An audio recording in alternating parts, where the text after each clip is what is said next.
Welcome everyone to the 199th Celebrity Synastry chart reading, where we will be looking into Taylor Swift and Karlie Kloss. If you don't know me, hi, I'm Madeline and it is so nice to meet you. On this channel, I look at the dynamic between two celebrities using astrology. For those new and returning, I take notes on a synastry chart looking at the personal planets, signs, aspects, and if birth times available house relays. I share these notes and add my extra insights and interpretations along the way. So if that sounds good to you, subscribe and click the bell to join us twice a week, and let's get right into this one. Starting off with the sun, we have Taylor's sun in Sagittarius and Karlie's sun in Leo. These are both fire signs. It's a joyful relationship and a mutually beneficial relationship. I kind of have no idea how. Is that bad to admit? Because I know, because Taylor had her best friends squad that Karlie was in, so I guess Karlie got publicity out of that. But I don't feel like, she necessarily got that much publicity. They're both still their own individual people. That's there though. Taylor hurts Karlie's pride and Karlie is loyal to Taylor. Taylor brings out Karlie's fun side and Taylor motivates and inspires Karlie. Taylor's sun overlaid in Karlie's 6th house. They are productive together and Taylor is submissive. Work is a strong theme here and it's a boss-assistant relationship.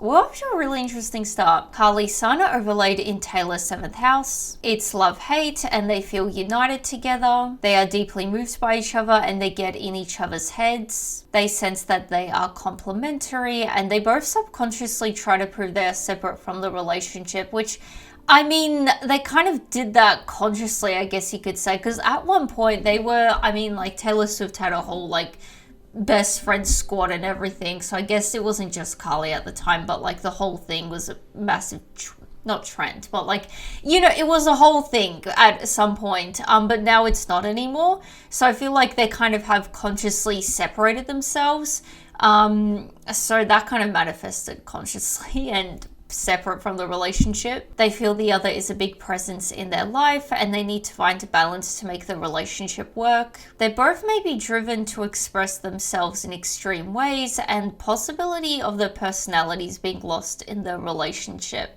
I guess the whole friendship squad thing, I hate, squad is such an old word, isn't it? Not old, but very 2016-esque, isn't it? But yeah, they were involved in the whole squad and everything. Probably they would have changed their personas a bit for that whole thing.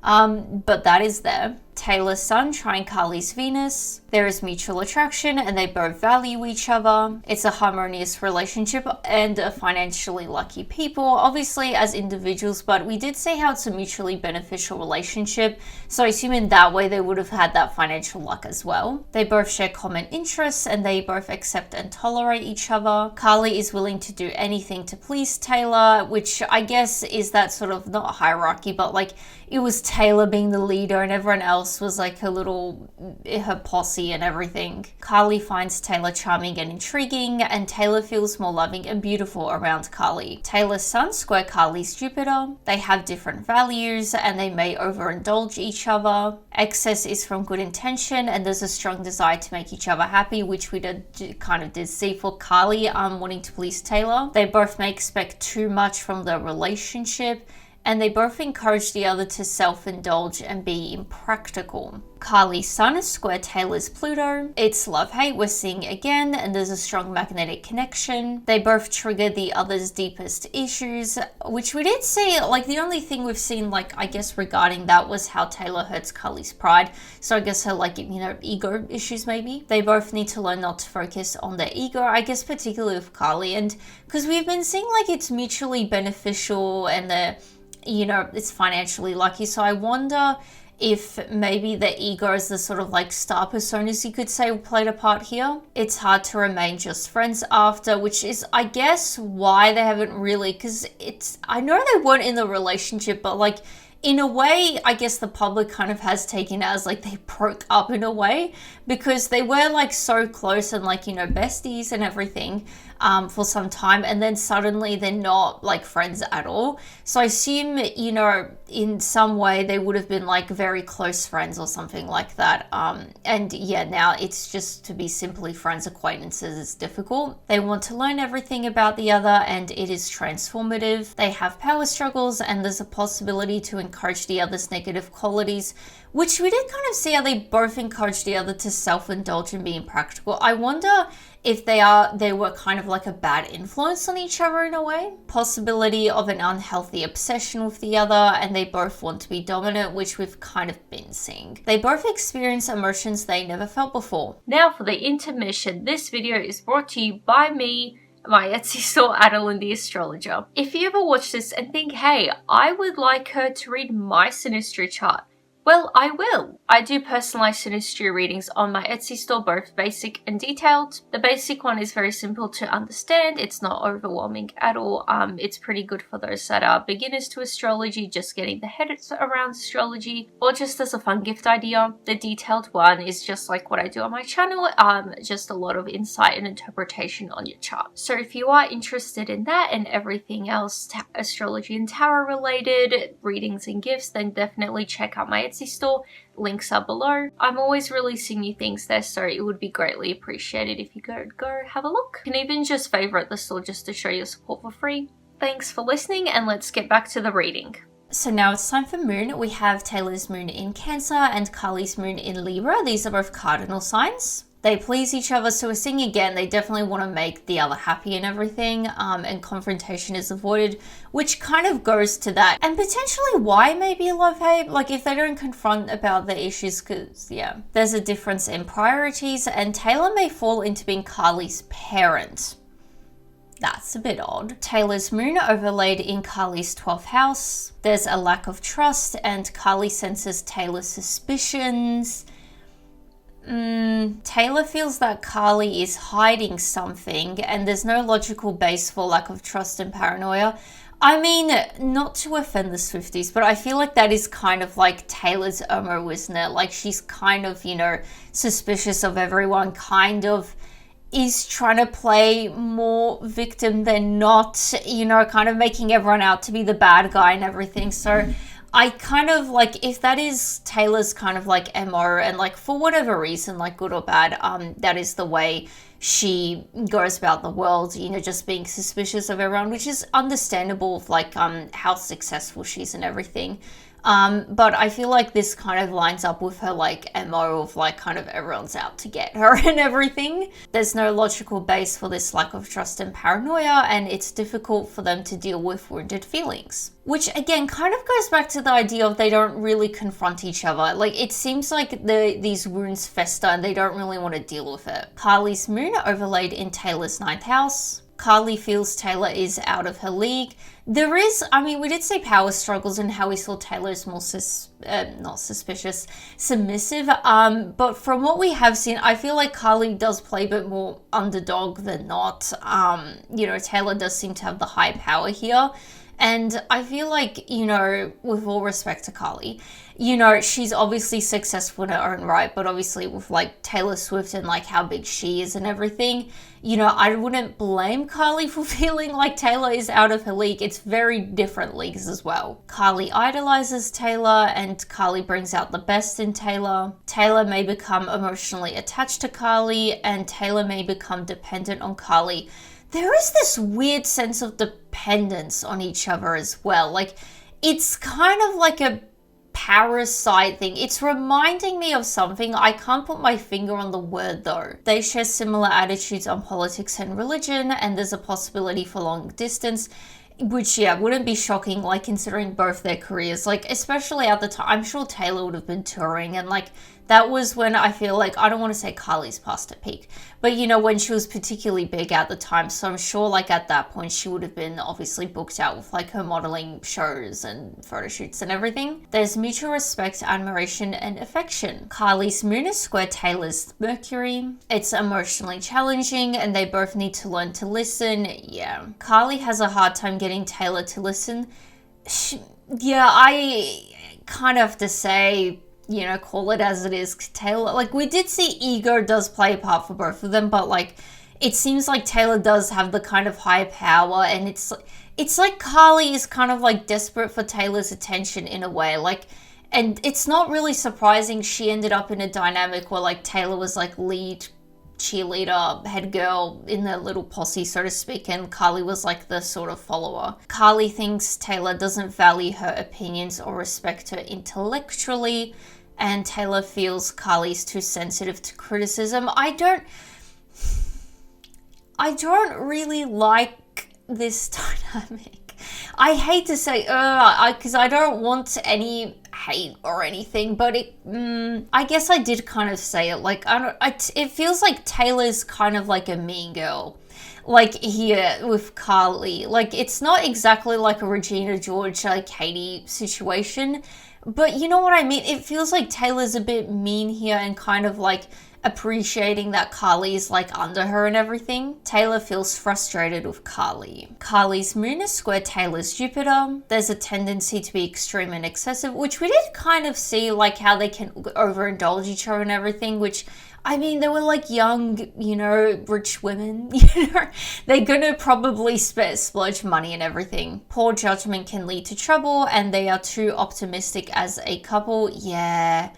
Yeah, which I think we did see they both expect too much from their relationship, which kind of adds up. They thought of it too positively. There's a failing to keep promises, and they both feel free with their emotions, which we haven't really seen as such. Like, we did see they have different emotions in this relationship, but we haven't really seen anything how that relates to each other, if they're both particularly expressive with the other or not. It's a relationship about determining boundaries, and they both will learn better judgment.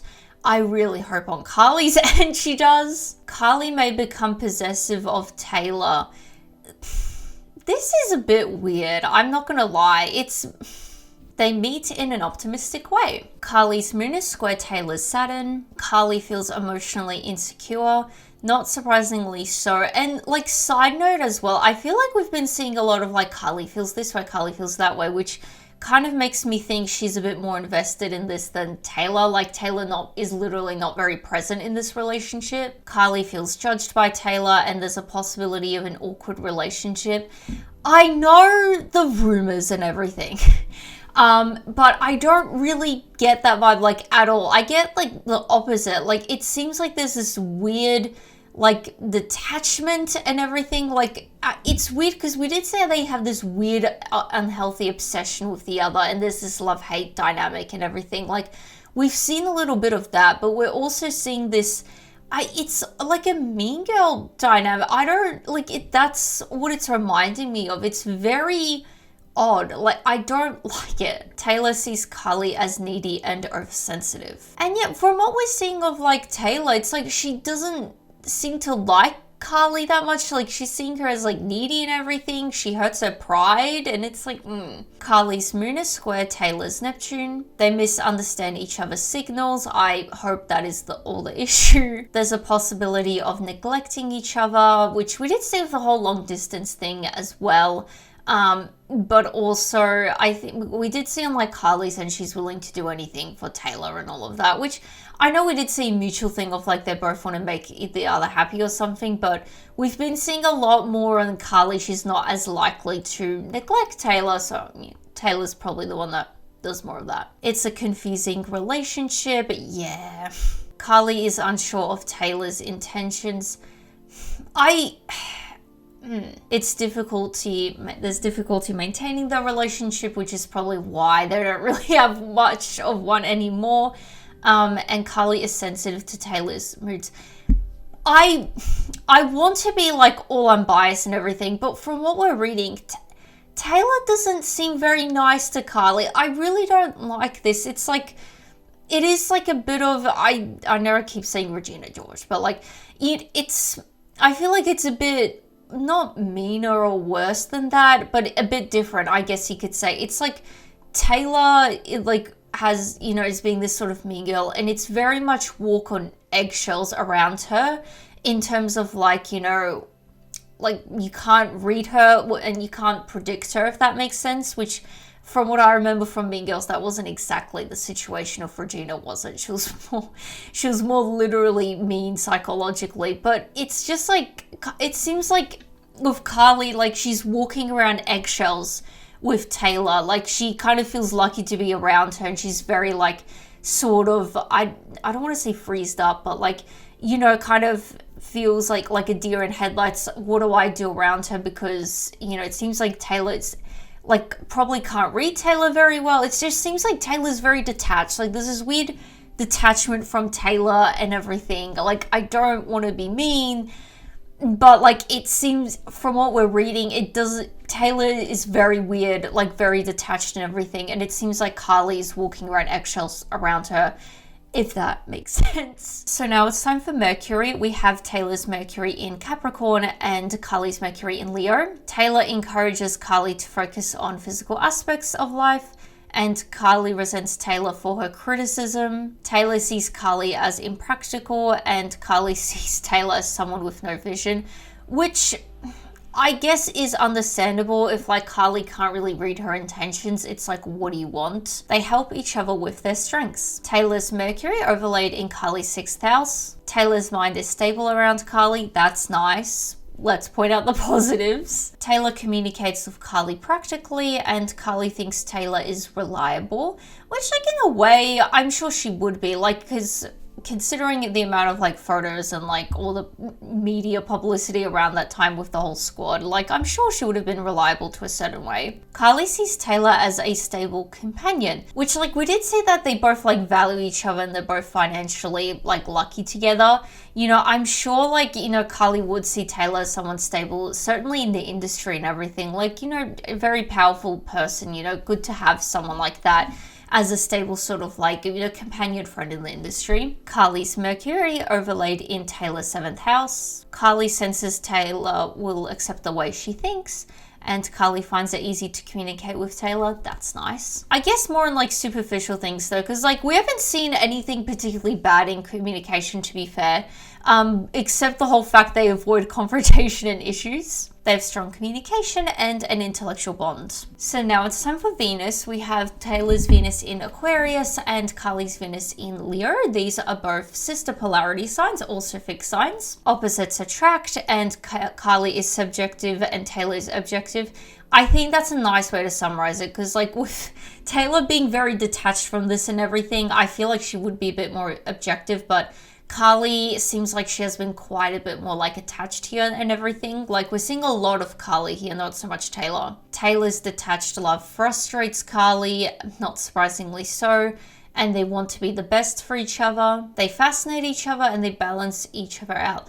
I wonder, because we saw, like, we're seeing now how they're fascinated with each other and there's, like, a possibility of an unhealthy obsession with the other. I wonder if they were, like, fans of each other or something like that. Because, like, why else would they? There's this weird sort of, like, loyalty there, and this fascination with each other and everything, but we're not seeing a whole lot why they would be on a personal level.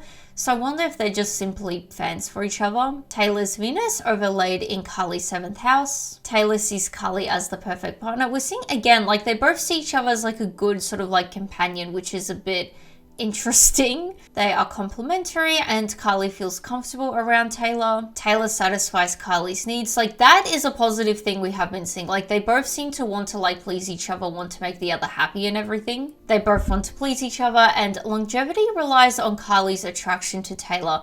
This I 100% agree with, because it seems like Karlie, like, from what we've seen, kind of gets, like, frustrated with Taylor and everything. It seems like she has more of a reason to get, like, sick and tired of Taylor. Like, she's been so invested and not really getting a lot out of it. So I definitely agree. Like, longevity would 100%, or seems like it would rely on Karlie rather than Taylor. Karlie's Venus overlaid in Taylor's 8th house. Karlie is captivated by Taylor and Karlie is willing to do anything for Taylor.